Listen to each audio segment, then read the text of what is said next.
Ahmedabad crime બ્રાન્ચે હથિયાર સાથે 4 આરોપીની કરી ધરપકડ। પંજાબમાં રહેતા ગગનદીપ ગંભીર સહિત અન્ય 3 આરોપીઓને ક્રાઇમ બ્રાન્ચે 2 દેશી બંદૂક સાથે ઝડપી પાડ્યા।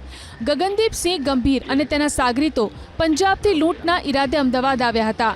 જો કે તેઓ કોઈ લૂંટને અંજામ આપે તે પહેલા જ ક્રાઇમ બ્રાન્ચે તેમને દબોચી લીધા।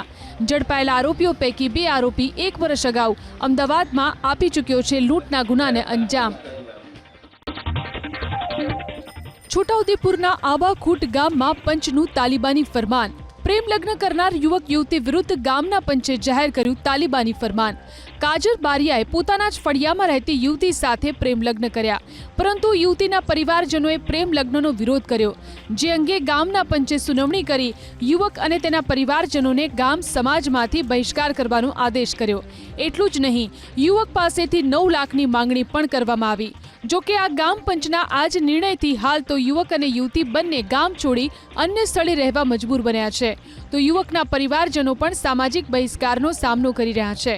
હાલ તો પીડિત યુવકે જિલ્લા કલેક્ટરને લેખિત ફરિયાદ કરી ન્યાયની માંગ કરી છે।